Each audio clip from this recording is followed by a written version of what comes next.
Hello दोस्तों, एक बार फिर से आपका स्वागत है आपके अपने YouTube channel Gopal study studio में। दोस्तों आज हम आपको बताने वाले हैं कि किस तरीके से आप जो कि ट्यूब वाले बॉल स्क्रू होते हैं ना, जिसमें रिटेनर ट्यूब्स होती हैं बॉल स्क्रू के अंदर, आप उसमें किस तरीके से आप उसको रिपेयर कर सकते हैं, या आपकी कभी बॉल स्क्रू की अगर बॉल निकल जाए तो किस तरीके से आप नई बॉलें उसमें डाल सकते हैं। तो देखिए बॉल स्क्रू इस तरीके से, ये मेरे पास जो बॉल स्क्रू है ये 2 पीस में है। यहाँ पे आप देख सकते हैं हम ट्यूब को इस तरीके से स्क्रू की मदद से खोल लेंगे। खोलने के बाद ये ट्यूब निकाल के 2 पीस में डिवाइड हो जाएगा। यहाँ पे की भी होती है बीच में, तो की भी आप खोल के 2 पीस में डिवाइड कर लीजिएगा। वैसे मैंने ऑलरेडी बॉल इसमें से निकाल चुका हूँ। अब मैं यहाँ बता रहा हूँ कि आपको बॉल किस तरीके से डालनी है। तो बॉल डालने से पहले आप दोनों नट को इस तरीके से घुमा के बॉल स्क्रू की शाफ्ट के ऊपर डाल लीजिए और दोनों को देखिए अलाइन कर लीजिए।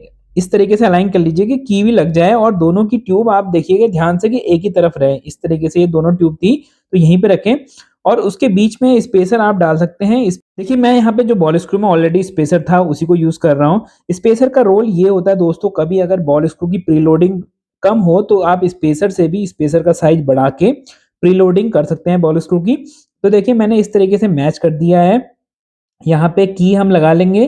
की होती है कि दोनों को देखिए इस तरीके से जोड़ के रखती है ये दोनों पोर्शन को, क्योंकि ये डबल नट वाला बॉल स्क्रू है, इसमें 2 पार्ट में रहता है। तो डबल नट बॉल स्क्रू हेल्प करता है हमें बैकलेस फ्री मोशन के लिए। जहाँ पे आपको बैकलेस ज़्यादा कंट्रोल करना होता है तो वहाँ पे आप डबल नट का नॉर्मली यूज़ करते हैं।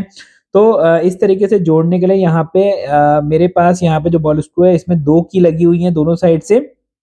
तो की लगा के मैं वहाँ पे स्क्रू को टाइट कर लेता हूँ। देखिए स्क्रू को टाइट हो सकता है वो एलन की बोल्ट हो या दूसरे टाइप का कैसा भी बोल्ट हो सकता है। तो इस तरीके से मैं की को टाइट कर लूँ।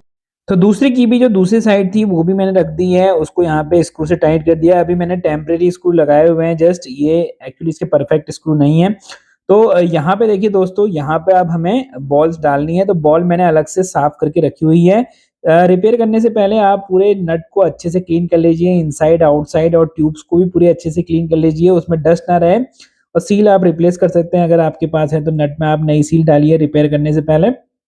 यहाँ पे देखिए बॉल इस तरीके से हम डाल सकते हैं। बॉल डालते-डालते आपको थोड़ा-थोड़ा इसको रोटेट भी करते रहना है शाफ्ट को, या बॉल नट तो ऊपर ही रहेगा वरना आपकी एक्चुअली बॉलें यहाँ पे गिर जाएँगी। तो आप शाफ्ट को, जो इस बॉल स्क्रू की शाफ्ट है, आप धीरे-धीरे रोटेट करके इस तरीके से बॉलें अपने आप आपकी अंदर की तरफ फ्लो करने लगेंगी। तो एक तरफ अगर एक डायरेक्शन में बाहर की तरफ निकलेंगी, दूसरी डायरेक्शन में अंदर जाएँगी। तो आपको अंदर जाने वाली डायरेक्शन में बॉल स्क्रू की शाफ्ट को घुमाना है। तो इस तरीके से जाते-जाते जब ये देखिए दूसरे एंड से निकलने लगे, अब आपको यहाँ पे ट्यूब्स को डालना है। तो यहाँ पे जो ट्यूब है ना, इस तरीके से आप इसके ऊपर आपको ट्यूब डालनी है।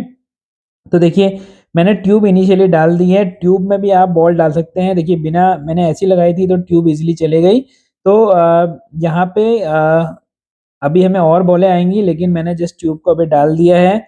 तो डालने के बाद देखिए फिर से मैं रोटेट कर रहा हूँ, रोटेट करते-करते अब मैं दूसरे वाले नट में बॉलें डाल रहा हूँ। तो इस तरीके से दूसरे नट में भी आप सेम जैसे हमने पहले नट में डाली थी बॉलें, उसी तरीके से आप धीरे-धीरे स्पिंडल शाफ्ट या इसकी जो शाफ्ट है बॉल स्क्रू की, आप घुमाते-घुमाते बॉलें डालेंगे। अब यहाँ पे जब बॉलें आपकी पूरी डल जाएँ तो फिर से आप उसी तरीके से आपको ट्यूब इसके ऊपर लगानी है। तो ट्यूब में भी आप कुछ बॉलें ज़रूर डाल दें, वरना क्या होगा कि वहाँ पे गैप क्रिएट होगा।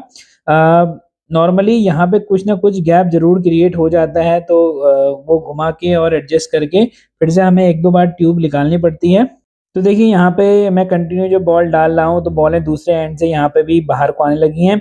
इस समय में हमें ट्यूब्स के अंदर भी बॉलें डालनी है, और ट्यूब्स डालने से पहले थोड़ी बॉलें हम ट्यूब्स के अंदर भी डाल देते हैं, क्योंकि नॉर्मली जो स्ट्रेट वाला पोर्शन आपको दिख रहा होगा वहाँ पे बॉलें होनी ज़रूरी हैं, अदरवाइज़ वहाँ पे गैप आ जाएगा। तो इस तरीके से ट्यूब में बॉल डालने के बाद आप थोड़ा-सा उसके मुँह पे ग्रीस लगा सकते हैं, ताकि बॉलें जब ट्यूब आप बॉल नट के अंदर डालें तो गिरे ना बॉलें। तो लगाने के बाद ट्यूब को मैंने जस्ट हाथ से दबाया था और थोड़ा घुमाने के बाद फिर से मैंने देखिए ट्यूब निकाली और थोड़ी बॉल्स और डाली, क्योंकि यहाँ पे नॉर्मली हम पूरी फिल नहीं कर पाते हैं एक बार में बॉल।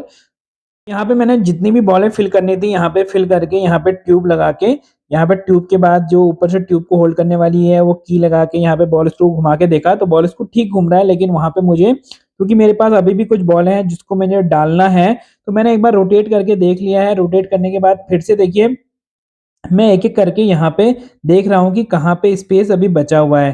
तो स्पेस यहाँ पे बचा हुआ है तो और बॉलें यहाँ पे एक्कोमोडेट हो सकती हैं। तो उसके बाद देखिए मैंने कुछ बॉलें एक हिस्से में डाल दी है। उसके बाद मैं यहाँ पे इस तरीके से यहाँ पे ट्यूब को फिट कर दिया है। तो आप ये ध्यान रखिएगा बॉलें आपको सारी डालनी है। आप जितने नंबर्स ऑफ बॉलें आपने निकाली हुई हैं वहाँ पे कोई गैप नहीं होना चाहिए अदरवाइज़ आपका प्ले जनरेट हो सकता है बॉल स्क्रू के अंदर।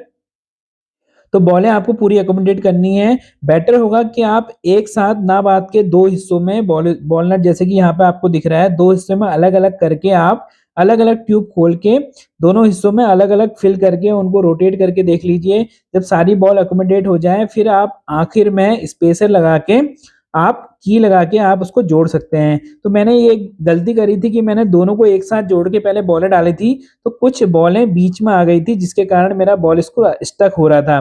तो आप ऐसा करिएगा जब 2 डबल नट वाली असेंबली कर रहे हैं, तो 2 टुकड़ों में पहले इसको तोड़ लीजिए या 2 टुकड़ों में यहाँ पे डिवाइड करके, फिर एक-एक करके आप ट्यूब को खोलिए दोनों हिस्सों की और दोनों में बॉलें फिल करके आखिरी में जो ये की है, स्पेसर है, आप इस तरीके से लगा सकते हैं। अगर इसमें प्रीलोडिंग ज़्यादा होती है, कम होती है, तो आप स्पेसर को ग्राइंड करके या उसका साइज़ बढ़ा के आप उसको एडजस्ट कर